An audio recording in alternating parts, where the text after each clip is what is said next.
안녕하세요. 제니 리딩입니다. 잘 지내셨어요? 오늘 저와 같이 읽을 책은 가스라이팅입니다.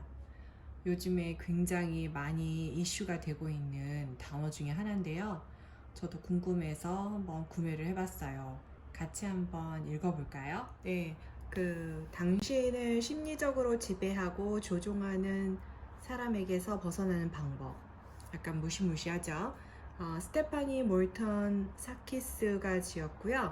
이진이 옮겼습니다. 자, 그럼 같이 한번 보겠습니다. 차례를 볼게요. 제가 차례를 보는 이유는 뭐냐면요.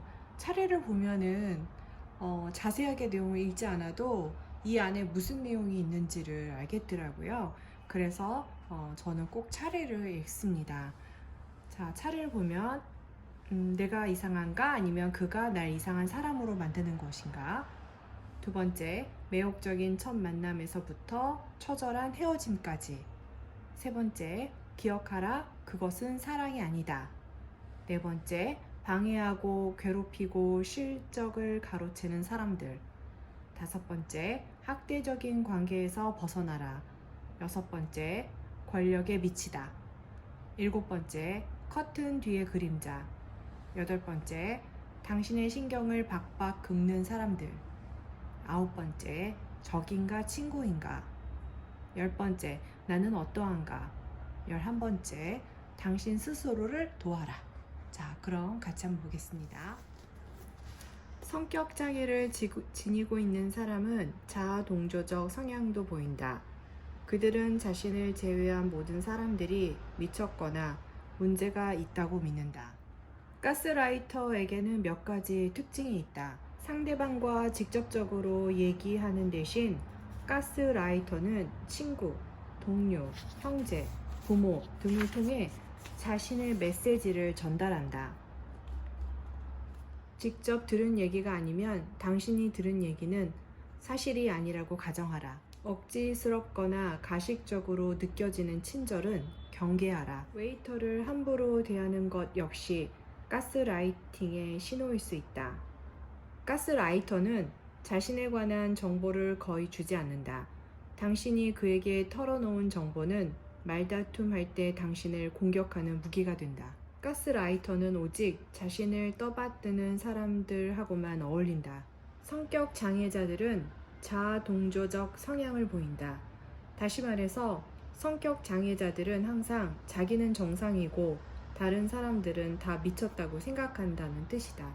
가스라이터에게 약속은 깨뜨리기 위해 존재한다.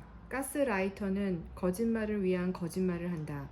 속이고 통제권을 확보하고 당신을 혼란스럽게 만들기 위해서 가스라이터는 특정한 상황 때문이 아니라 삶의 한 방식으로 사람을 조종한다. 그 누구도 배우자나 연인이 바람을 피우게 만들 수는 없다.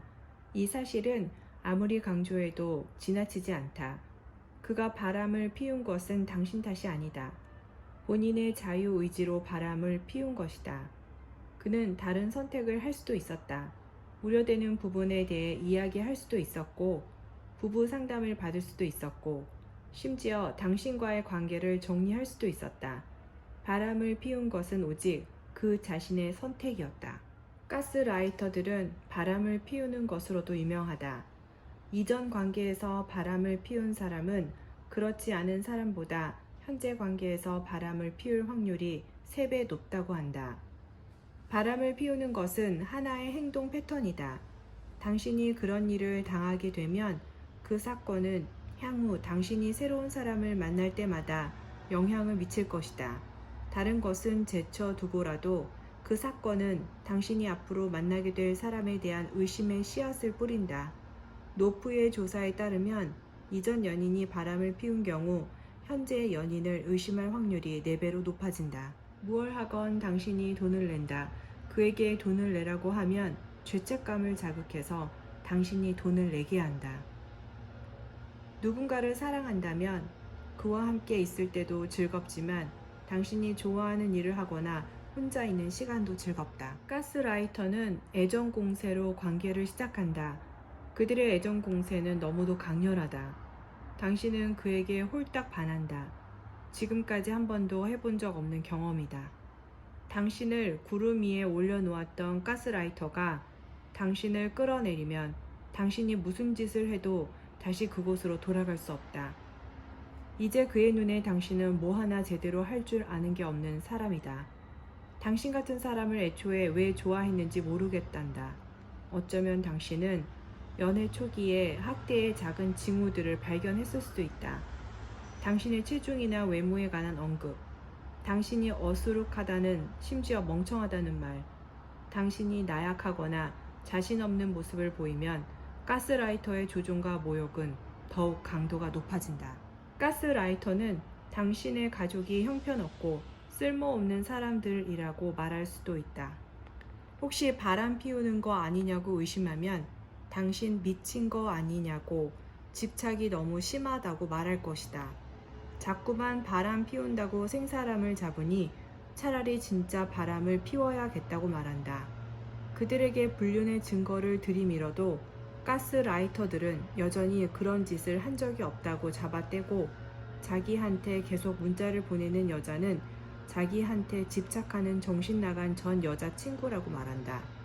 안 그래도 한동안 당신의 정신 상태가 의심스러웠는데 이런 의심을 하는 것 자체가 당신에게 정신적으로 문제가 있다는 증거라고 말한다. 반동 형성이란 자신 스스로 받아들일 수 없는 충동이나 욕구를 억누르기 위해 오히려 그와 반대되는 행동을 하는 것을 뜻하는 심리학 용어다. 예를 들면 동성애자의 권리운동을 열렬히 비난하는 사람이 알고 보니 동성애자라든가, 가족의 소중함에 대해 캠페인을 벌이는 사람이 실제로는 여러 차례 불륜을 저질렀다든가, 낙태를 반대하는 정치인이 정작 자신의 연인에게 유산을 강요한다든가 하는 식이다. 가스라이터는 자신의 잘못을 절대 인정하지 않는다. 집안의 가스라이터의 잘못을 지적하면 그는 너 너무 예민하다 라든가 농담도 못하니? 라고 말한다. 당신이 한 말을 곧바로 당신 앞에서 다른 가족에게 옮겨도 놀라지 마라.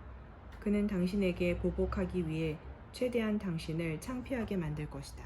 가스라이터들은 싸구려 선물을 사기로도 악명이 높다. 자기 자신을 위해서는 돈을 잘 쓰고 심지어 새로 산 물건을 자랑하기도 하지만 정작 당신에겐 너무도 허접해서 남한테 줄 수도 없는 물건을 선물하곤 한다. 가스라이팅은 다른 사람을 통제하고 불안정하게 만들어서 권력을 획득하는 것에 대한 중독이다. 당신이 기뻐할 때 함께 기뻐하지 않는다. 시어머니는 항상 우리에게 언제 손자를 낳아줄 거냐고 물었어요. 오랜 시간 노력한 끝에 마침내 임신을 했죠. 그 소식을 시어머니에게 전했더니 처음 하는 말이 내가 애 봐줄 거라고 기대하지 마라였어요. 로니, 엄마는 내가 법대에 진학해야 한다고 했어요. 법대가 아니면 가지도 말랬어요. 본인은 대학에 안 갔으면서 내가 수석으로 대학을 졸업했는데 엄마가 졸업식 날 이러는 거예요. 뭘 그렇게 좋아하니? 취업이 된 것도 아닌데. 제이콥. 가스라이터는 당신이 그에게서 독립했음을 보여주는 성취를 폄하하려 한다. 가스라이터와의 관계에서는 당신은 결코 그들을 행복하게 만들 수도 없고 그들의 욕구를 충족시킬 수도 없다. 그것은 불가능하다. 그래서 가스라이팅이 병인 것이다. 혹시 당신이 가스라이터라는 생각이 든다면 당신은 가스라이터가 아닐 확률이 높다. 자기는 절대 가스라이터가 아니라고 생각하는 사람들이야말로 진짜 문제가 있는 사람들이다. 누군가가 당신의 얘기를 들어주는 것만으로 치유가 되기도 한다. 다른 사람들이 당신에 대해 어떤 생각을 하건 그건 당신이 상관할 바가 아니다. 가스라이터들은 버림받는 것과 통제력을 잃는 것에 대한 원초적인 두려움이 있다. 그가 일으키는 분란이 아무리 불쾌해도 당신이 그를 고칠 수는 없다. 당신이 할 수 있는 유일하게 건강한 선택은 그들에게서 벗어나는 것이다. 부모가 툭하면 화를 내는 사람이라면 사소한 일에도 거짓말을 해야만 했을 것이다. 욕구를 표현하는 여러 가지 방법 중에 지금 내 기분은 으로 말을 시작하는 것이다. 내 기분으로 말을 시작함으로써 상대를 비난하지 않고 존중하는 방식이다. 가스라이팅 행동을 하는 사람들은 때때로 특별한 의식 없이 상대에게 아랫사람 대하듯 말하곤 한다.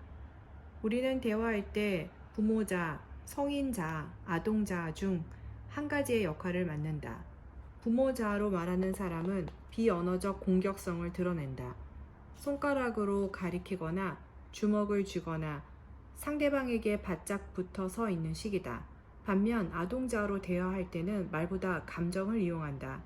아동자로 대하는 사람은 상대를 놀리거나 키득대거나 징징거리는 식으로 말한다. 몸을 비틀거나 마치 상대의 말이 들리지 않는 것처럼 행동할 수도 있다. 성인자로 대하는 사람은 또한 침착하게 상대가 동의하지 않을 수 있음을 인정하고 과거의 상처를 들먹이지 않는다. 만약 당신이 가스라이팅 행동을 한다면 부모자로 대화하기가 쉽다. 가스라이터를 상대하다 보면 아동 역할을 하게 되는 경우가 많다. 이렇게 해서 가스라이팅을 다 읽었습니다. 제가 기억하고 싶은 부분, 밑줄 친 부분들을 같이 한번 읽어봤는데요. 저는 개인적으로 읽기 전에 혹시 제가 가스라이팅을 하고 있지 않을까 걱정을 하면서 읽었는데, 가스라이팅 하는 사람들은 굉장히 근본적으로 못된 사람들이더라고요. TV나 드라마에서 나오는 정말 나쁜 사람들 있잖아요. 그런 사람들이더라고요. 그래서 나는 여기에 속하지 않겠다라는 결론을 내렸고요. 그리고 내 주변에 혹시 가스라이팅을 하고 있는 사람이 있지 않을까 해서 생각하면서 읽었는데 없는 것 같았어요.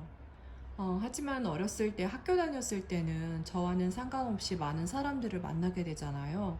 그럴 때를 곰곰이 생각하면은 그런 조짐이 보이는 친구들이 몇몇 있었다라는 생각은 들어요. 그 친구들이 지금 어떻게 됐는지는 지금은 알 수는 없지만 제가 어른이 되면서 그런 가스라이팅의 조짐이 보이는 나쁜 사람들은 멀리 하다 보니까 저도 그렇고 주변에는 없는 것 같아요. 여러분도 이 가스라이팅 읽으면서 혹시 내가 가스라이팅을 당하고 있는지 아니면 하고 있는지 곰곰이 한번 생각해 보셔도 좋을 것 같아요. 그러면은 자기를 한 번 더 돌아보고 또 그리고 주변을 한 번 더 돌아보게 되는 그런 책인 것 같아요. 그래서 읽는 내내 사실은 굉장히 이런 사람이 과연 있을까라는 생각이 불쾌하고 그리고 좀 화가 났어요. 아니 이렇게 못된 사람이. 그래서 다른 사람을 심리적으로 지배를 한다는 거는 정말 칼을 안 들었을 뿐이지 정말 살인자와 별 다를 게 없겠다라는 생각이 들었습니다. 네, 이렇게 해서 저와 계속해서 책을 읽고 싶다면 좋아요, 구독 눌러주세요. 다음에 또 만나요.